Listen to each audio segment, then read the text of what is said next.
Today on the podcast, I'm interviewing Wes Bush, who owns productled.com. And he does exactly what you think he does. He's one of the OGs in the product led growth movement. His background is super impressive. He's helped over 324 companies, specifically SaaS companies, grow and scale and do over $1 billion in sales. And it's been a winding road. He started in growth marketing, he started in conversion rate optimization, but really started to see the power of product led growth, whether it's a software company or even a direct to consumer brand, how using your product as marketing can be the biggest unlock to hitting your goals. So in this episode, it's super tactical. We talk about, is product led growth right for you? If so, what is the step by step plan of figuring out how to do it, from figuring out your unique value prop to how to use your product as marketing, how to attach the right offer to it, how to figure that first strike you go for, and how to monetize it. But it's super fun. In addition to that, we talk about how he's built his agency, how he's built his business, the highs and lows of that. And so I got some really good insights from it, and I do this for a living. So if you're all looking at seeing if product-led growth is right for you, this is absolutely the right episode. So I hope you enjoy this conversation with Wes. You cannot invent and pioneer if you cannot accept failure. We wanted people that were insanely great at what they did. Nobody was making any money at all. Most people thought the internet was going to be a fad.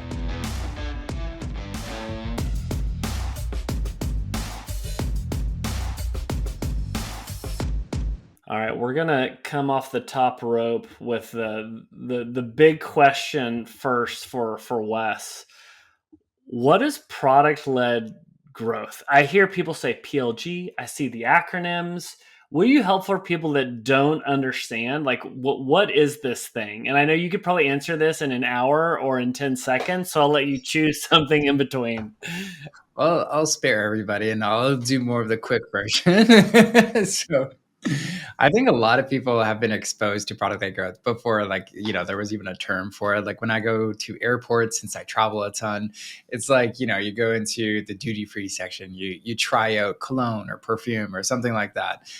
Now, would you call that product-led growth? No, but it is that. At the end of the day, it's like an experience where you can actually try the product out before you buy. And product-led growth, if you're to really put a definition behind it, it's really where you utilize your product from acquisition. So how do you get more customers? How do you engage them? How do you deliver value to them? And also, how do you monetize? So it's just using your product versus, let's say, a human in all of those situations. And so that's the very quick kind of definition of it. And a lot of people just think it's just free trial or it's just a freemium model. But as we'll go into it, it is more than that too, to do it well.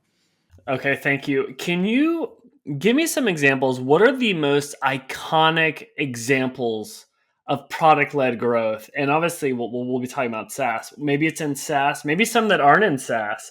You're right. The first person that was the perfume lady spraying you in the face, maybe she's a pioneer that deserves the origin story of PLG. But yeah, for people to just drive it home, what are some of those examples? I mean, I could go way back in history and be like, there's some really fascinating examples of product-led growth before it was called it. I remember I was reading The Titan, which is John D. Rockefeller's kind of book. And back in the day, they were giving people free kerosenes where they could have light, and they would finally have a use for kerosene, and they'd be like, the first one's free, it's on us, and here's the kerosene. Then they're they bring it to their village or wherever, and they all had light, and it was wow, we want more of that. That's so cool.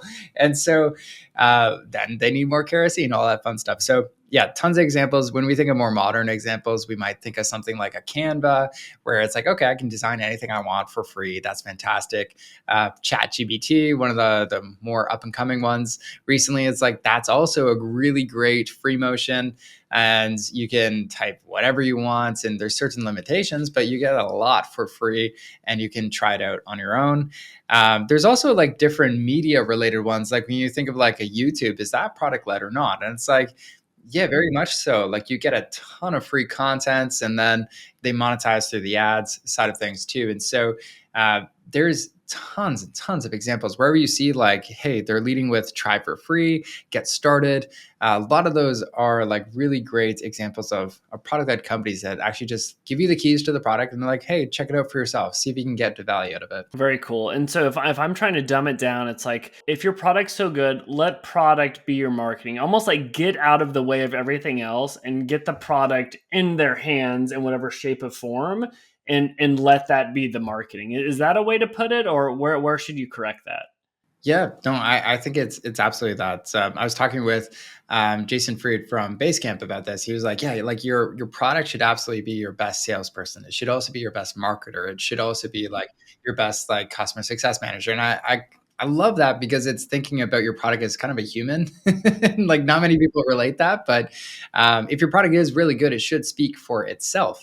And that is what the biggest difference is between like a product-led company versus more of a sales-led one. Is a sales-led one, like you could tell people like, hey, here's exactly what our product does all these cool things, and then like buy now or not. And then you like buy it and then you're like, actually, it doesn't quite do it exactly like the way I wanted to do it here in this use case. And so you didn't actually get to try it. Then you feel like, that kind of sucks. So it's really about building trust faster than anything ever before. When you can see the value for yourself, you showcase it, then people are more inclined to actually buy. And they can do that without actually having to talk to somebody. And it's completely self-serve. So your product can and should sell itself in a product-led business.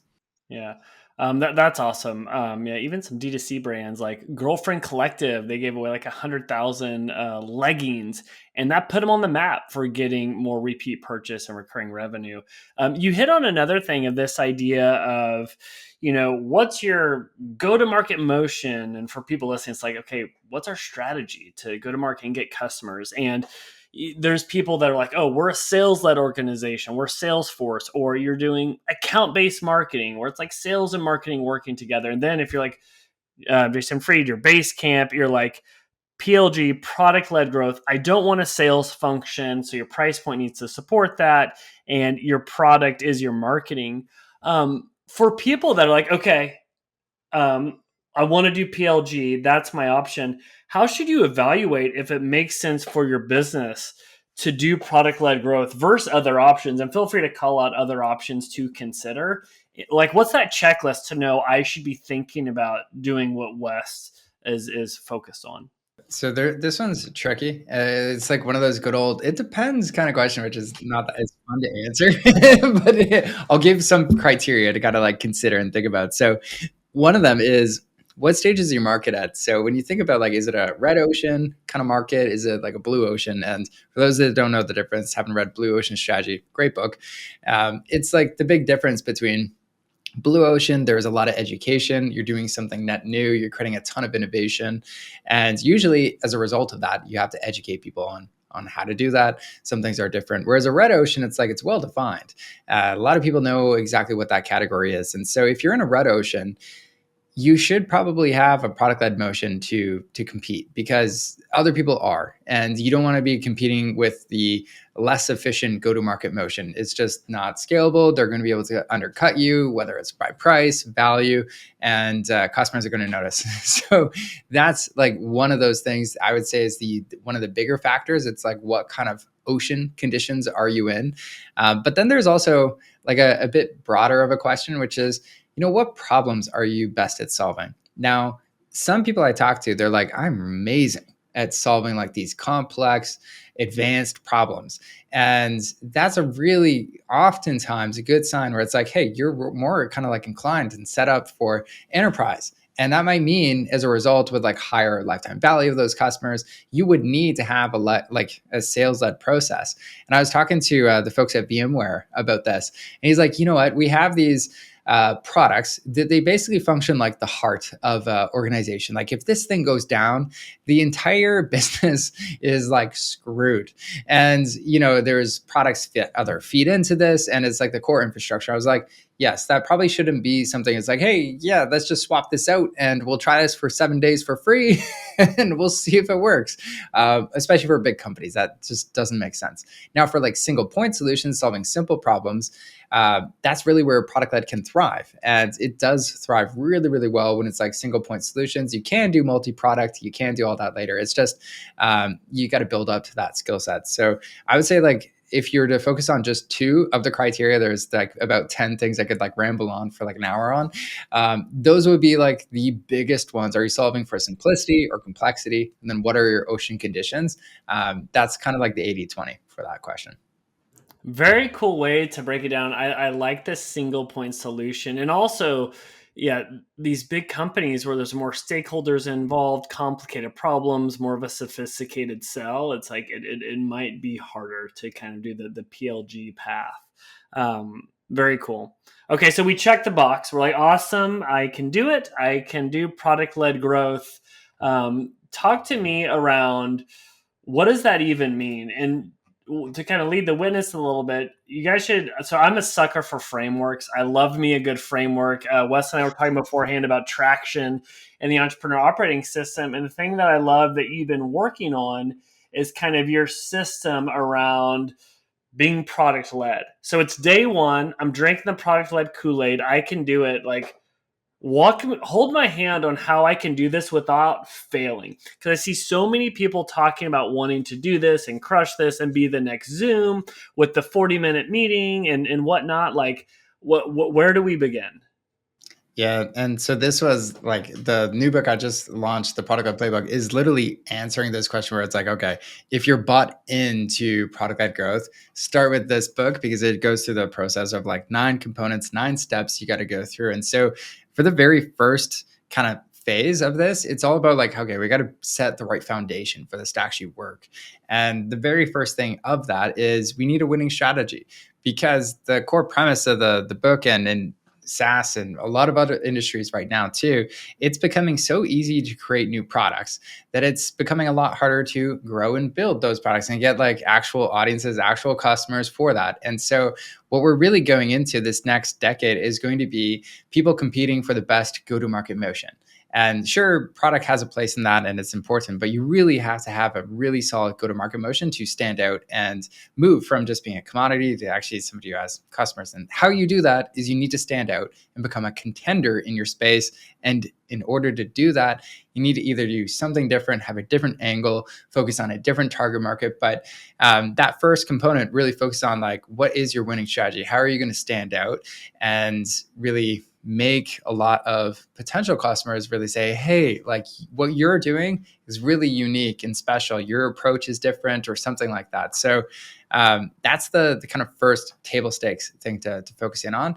And the reason that's first as it relates to like product-led growth and all that stuff too is there should be, if let's say you decide product-led growth is right for our business, that should be a part of that company level strategy where you're saying like, hey, this is really key to how we're going to win as a company by having this free motion, by having this like really great user experience. It's so hard to do like what we're currently doing right now that if we make this easy, it's going to position us in such a way that we become the obvious choice for anyone in that market to choose us. And so that's kind of step one. Did you want me to go to step 2 or just keep jamming on that one? Sorry, I think it's easy to potentially overlook step 1. People are like, oh, got it. I got my value prop. Let's get to the hacks and tactics. I do think it's worth people slowing down to be like, okay, do we truly understand the skeptical buyer and what they care about? And is our point of differentiation fluff, or does it matter in their eyes? Because if they nail that, then it's game on. And then I do want to hear step 2, but I'm also thinking through your point of differentiation and then the kind of tip of the spear part of your product that you're putting out there. How connected does that need to be? I'm thinking of like VimCal and their magic moment of like showing on the calendar, like how it easily pastes into email. And I feel like them leading with that one use case, highlighting their point of differentiation from a calendar, and that being the free feature you get. For me, that always got my attention. It's like, oh, they're connecting the dots on their point of differentiation and what you get to experience for free. I don't know if it's a free trial or a freemium model, but I always thought it was interesting how they did that. Yeah, and I think like a lot of great free models, it's like, okay, you can showcase that amazing free value. Like sometimes I always have to remind founders where it's like, hey, listen, like what your unique differentiator, you should be able to see that in the product at some point. And that should be like why I use this product versus like why I didn't use the other one and the competitor kind of style product. So yeah, you should kind of think about, okay, what does that look like? That's more on like step three, but I know it's Yeah, my important to bad. I figure cut you off. Step that. Yeah. There's a process. two.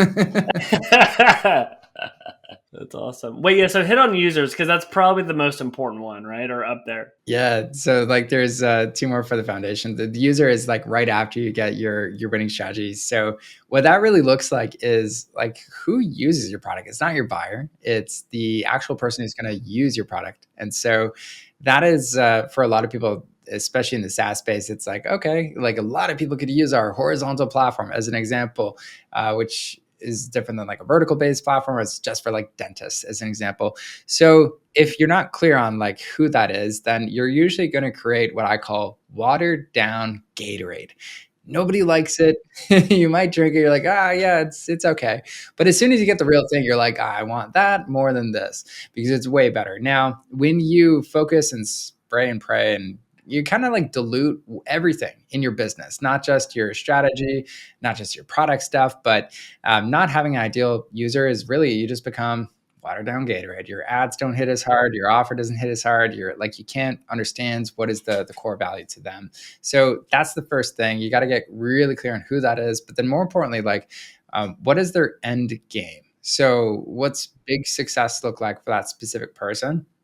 And then once you know, like kind of those main two things, then you can move on to step three, which is like, now what's the model? When we think about like free trial, freemium, actually don't start there. That's like the last step in the whole process. But when you go through it and you really think about like, what should we give away for free versus what do we, ask people to upgrade for, it really comes like a game where it's like, hey, that end game for that user, let's break it down in a few different levels. There's like a level one, it's like beginner stuff. Like everybody in the industry is going to face this problem.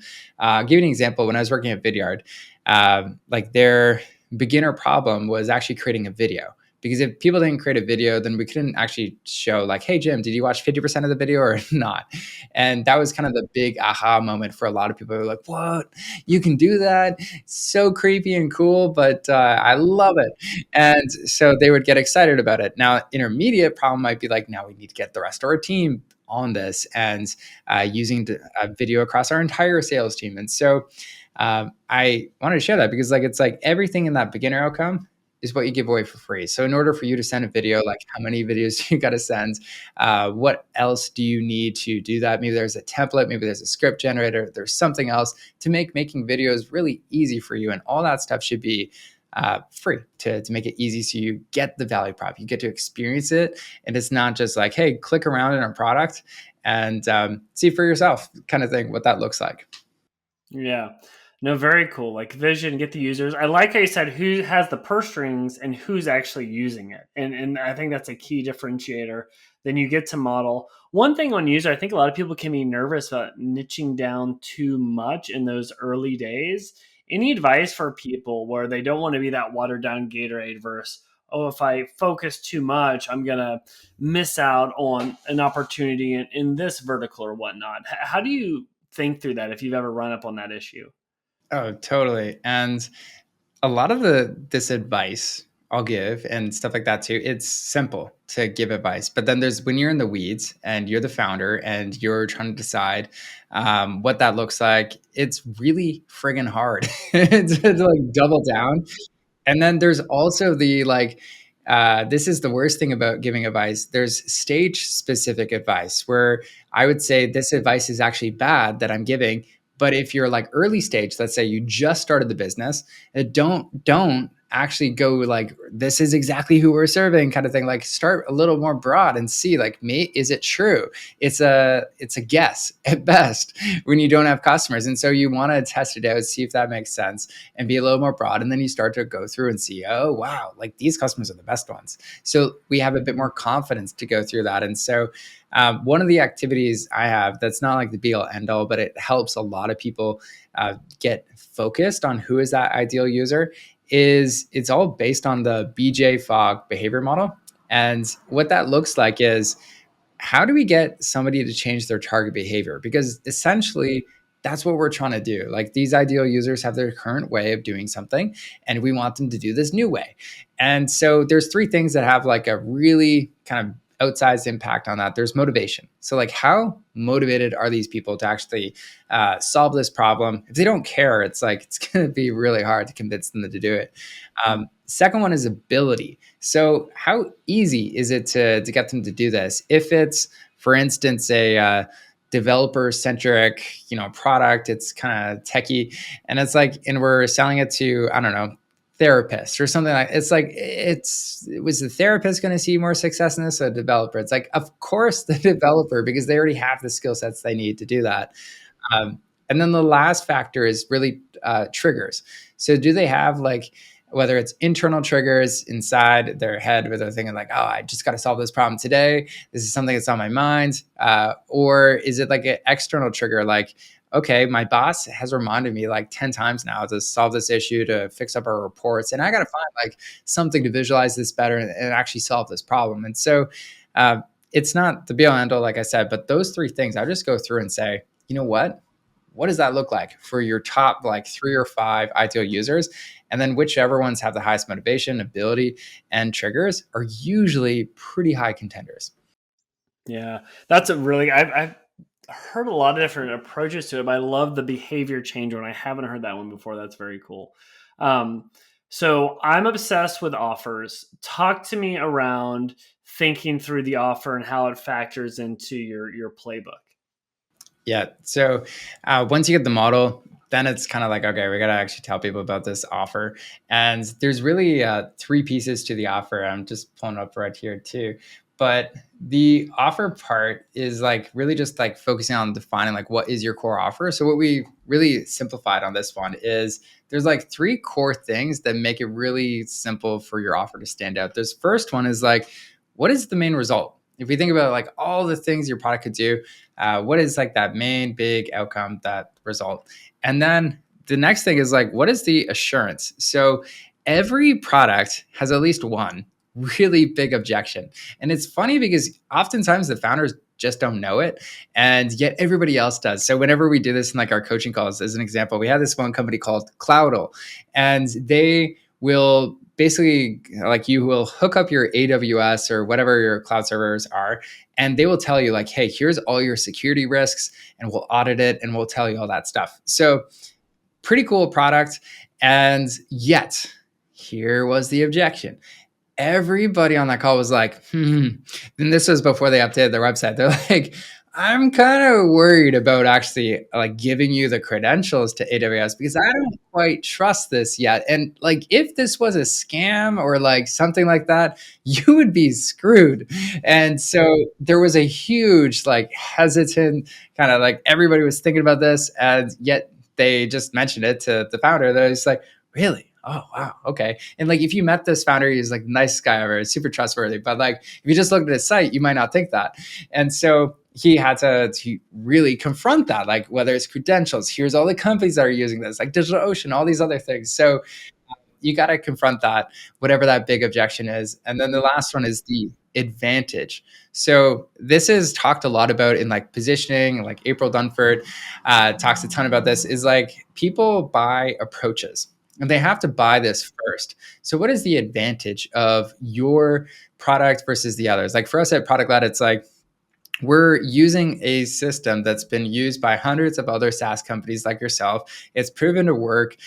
We've done the majority of the hard work to just simplify it. So when you work with us, it's like it's the system that is our unique approach and what you'll learn about it and everything else like that. So that's what makes us unique.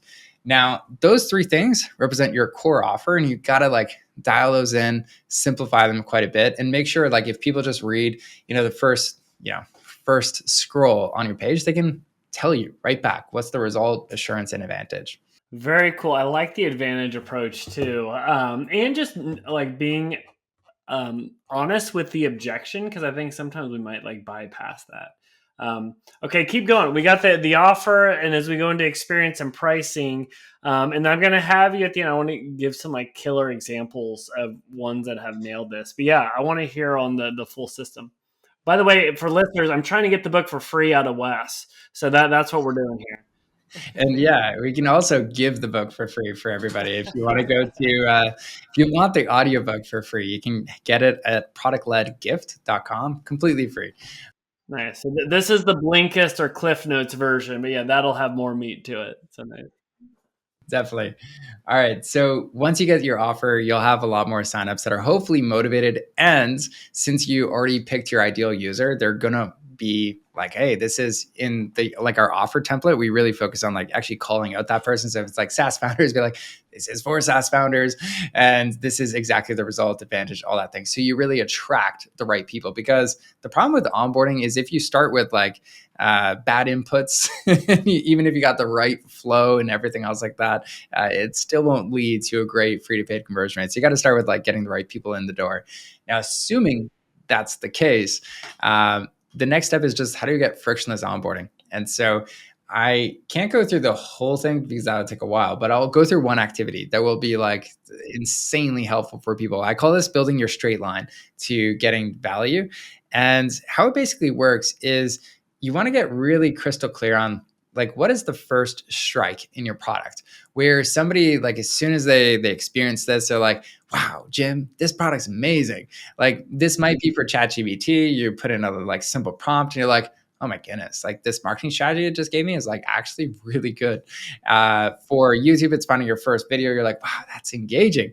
I love that. And so every product has something. You got to define what that looks like. But if you know that, then it's all about crafting the straight line to that. So how that looks like is I like doing this as an activity with teams where you get like, whether it's the founder, some other leadership team members, and we're like, you're tasked with finding the fastest way to do that in the product. And so you start from the homepage, work all the way into like getting to that first strike.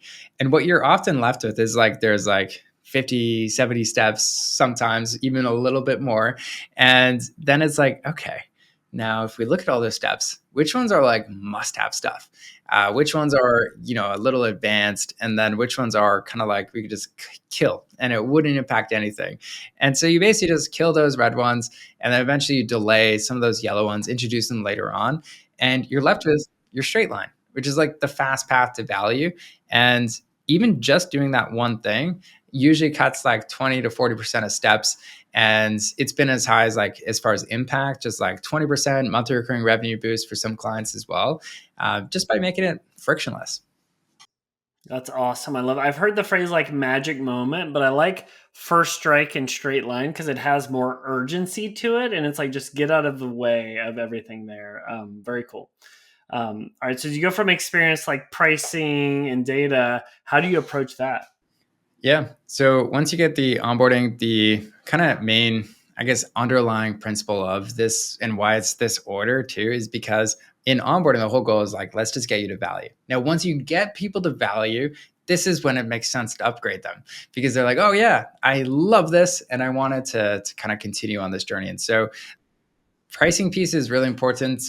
In the book, I go through like 4 things, but the main one I would say is like the 80-20 here is value metrics. So what does that look like? Because when we think about a lot of product-led companies, one of the best things, if you do it right, is it's really low cost to get started and just see what it looks like. It's not like, okay, here's my credit card for like $20,000 right away. That's a big, tall order, and we want to make this completely self-serve. But most times, this is where founders mess up, is they do self-serve pricing, but it's not powerful. And it's not powerful because they don't have value metrics, or they just slap on like per user pricing when the value in the product doesn't depend on users. So people are like, oh yeah, I love this product. I only have like 2 users and I'm getting a ton of value. But it's like there's some other unit there that if we understood the unit, whether it's like per contact for like an email marketing company or something like that, every product has a value metric. We got to define what that is and then actually do some like pricing study on like what is the value per unit, what does that look like, and that'll actually help us craft pricing that is simple but powerful, as because somebody could start with a small plan and then expand naturally as they use the product more and more. Mm-hmm. Yeah. So, yeah, basically on usage. Yeah. That way, as they're paying more, it's validated because they're getting more value out of it as opposed to something that's just arbitrary. Um, okay. Nice. So I love what we're at as far as like vision to pricing, almost like the foundational pieces. But we all know you have like strategy and then you have execution, and execution is where it can get a little muddy. So as you're like building a process to run this and have a team and data around it, any advice on must-haves or things to watch out for when trying to put this in motion? Yeah, I think the biggest thing is it's a lot of change management depending on the size of your company. Like if it's a small, like couple people company, it's not as big of an issue. But one of the things we identified our business within a business essentially is we had to become really good at change management and facilitating a lot of these discussions regarding, like, for instance, what is your company level strategy? Who is like your ideal user? What is like our ideal model? Because all of these ones, it involves all of the go-to-market leadership team, and like leadership team in general is usually your go-to-market team as well. So how do we get everybody aligned? That is the biggest piece that I think is like, if you don't do that, you just blaze forward and be like, I'm going to do all these worksheets. I'm going to fill this all out on my own. Can work if you're a small company, but as you get bigger, you really will gain so much more buy-in and help if you do this together. Very cool. Um, nice. And then like, I'm assume it's not like, oh, I nailed it from the start with the vision and the pricing. There's going to be an iterative approach. How do you coach teams up on, really trying to unlock, okay, who that persona is, the core offer and experience, the pricing. Any advice on how people should iterate as they're testing this? Yeah. So like the first 6 components we went through, that is, like you said, like the foundation, getting everything set up. The last 3 are just about how do you create that process to consistently scale it up again and again. And so the next component after the pricing is data. So now that we have like the full kind of go-to-market motion working, hopefully, then it's like, okay, we got to measure and see where are people dropping off. And so this is like we were talking about traction, like a scorecard. And you got to have a scorecard, but this one's just really specific to a product-led company. And so like the main metrics you have to track, at least on the go-to-market side, you're looking at like your visits, number of signups, but then you're also looking at how many people actually successfully set up the product. They go through it and they go through the onboarding, but then how many of them hit like a first strike where they're actually getting to that moment in that straight line? And then more importantly, also after that first strike, did they do it again? Did they hit like a key usage indicator, whether that's like hitting that value like 2 or 3 times? And then how many of them are actually upgrading? And what does your churn look like? And so those metrics just on their own, like if you track them every single day or every single week, they will tell you where your funnel is broken and where are people dropping out. And for most product-led companies, it's often in that like setup, onboarding, getting the first strike, and like the key usage indicator. And that's the biggest opportunity too, because if you think about the products you use, you love, a lot of times it was the ones, especially for the first time user experience, where it's like like ChatGPT, perfect example. You like from the first prompt, you're like, man, this is pretty cool. I'm going to try something more complicated. You're like, you're jamming with it. It's giving you some good stuff. You keep going. You're like, I'm addicted now. And so that's the greatest kind of like product loop is you come back again and again. But the faster you can do that, the better. And so just monitoring those metrics and having in the next component is like the weekly kind of syncs to go through and review those and actually tackle some of the challenges if something's off, really makes those metrics come to life.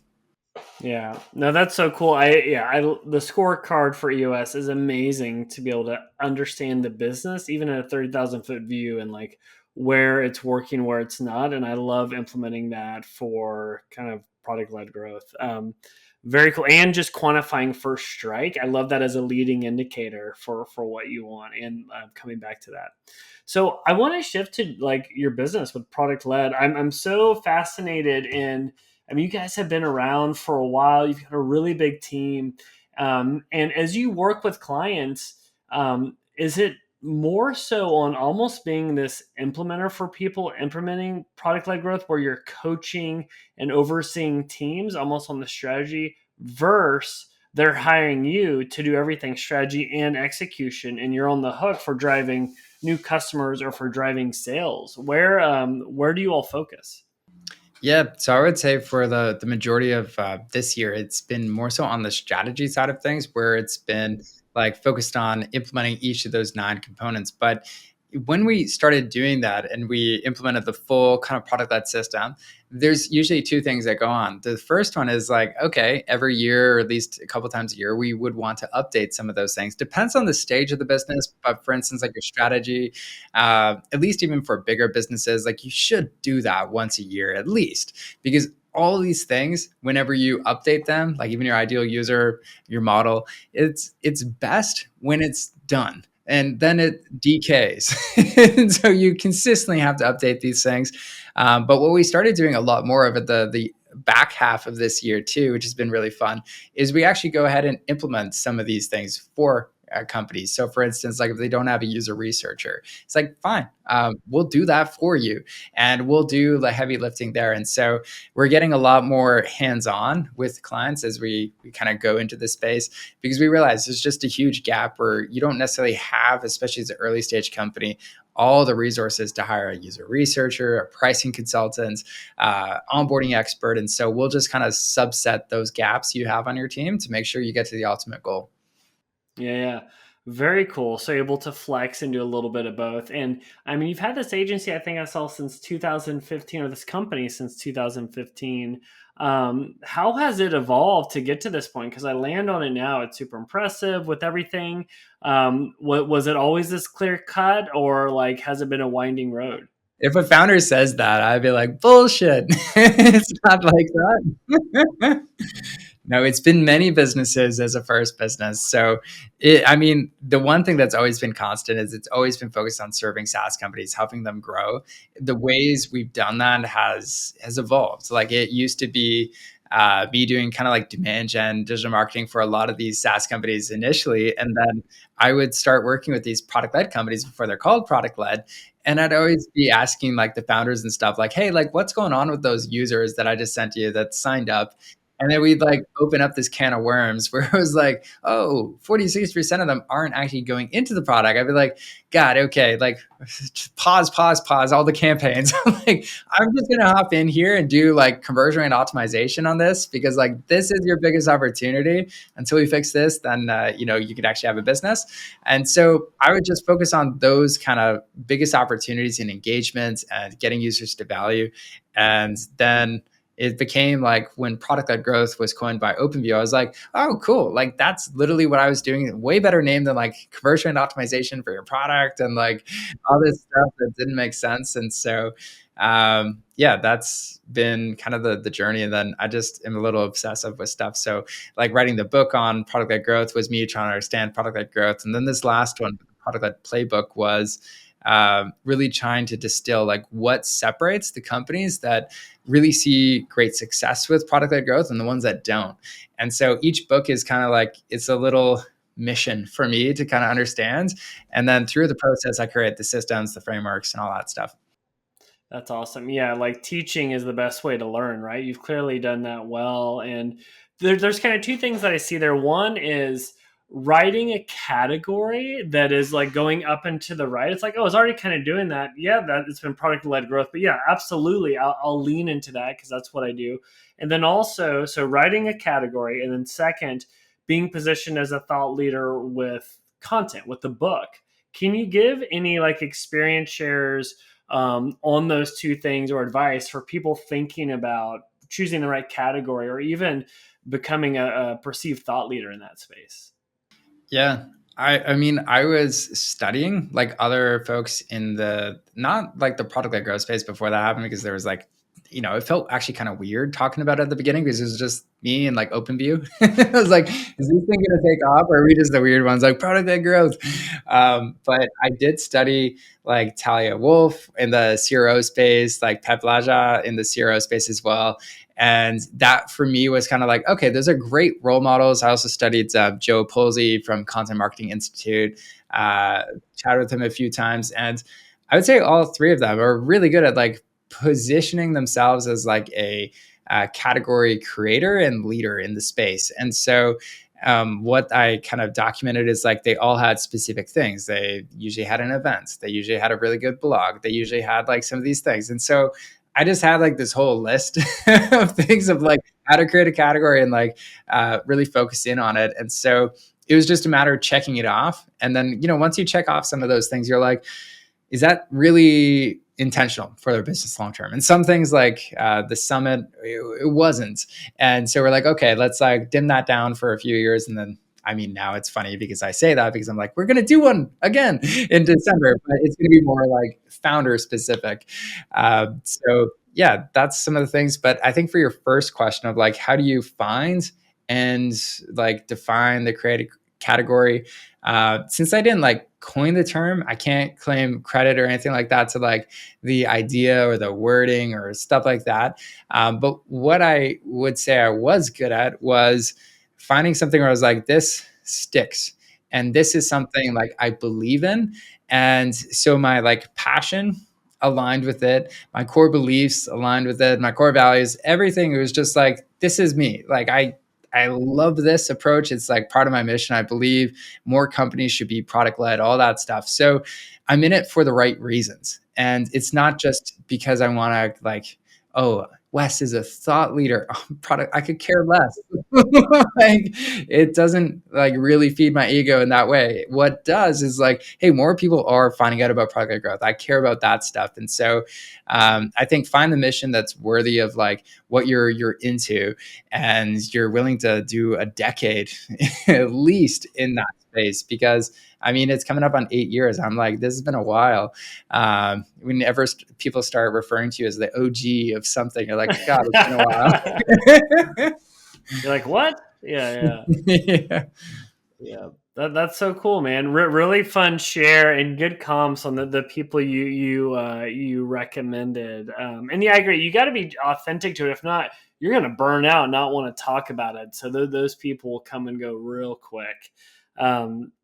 So you and I both, we have people-based businesses, as far as like service-based, comes with highs and lows as you're doing that. If you're talking to someone that's launching a people-based business, what's like some advice you'd give to them? Because a lot of people listening today are kind of in that path of launching an agency, a productized service, even what you've done. But what advice would you give to like your younger self? Yeah, I would. This is tricky because it like there's like the thought leader side of things, but then there's also the what kind of business I ended up building. I think there's two things I would go with this. First one is try and identify your unique ability as soon as possible. So whatever that is, whatever you think you do the best. In the book Good to Great, Jim Collins mentions this concept, like the hedgehog concept, and it's like this beautiful Venn diagram. It has like three circles. One of them's like, what are you passionate about? Which is helpful to know. But then the next one's like, what actually are you going to get paid for really well? And then the last one is like, what could you become the best in the world at? So I believe like your unique ability is that thing in the very middle. And every single year, just tighten the grip on that. And I feel like with this new book, the Product Led Playbook, it's me finally getting to a stage of mastery in that regard. Like I would say the first book, Product Led Growth, that was more like, here's what it is. It wasn't like breaking, I don't know, there was some stuff there that was new, but like this Product Led Playbook is like actually breaking new ground, and it's contributing something unique that is uniquely mine. Not just like, here's some other people's ideas and here's what it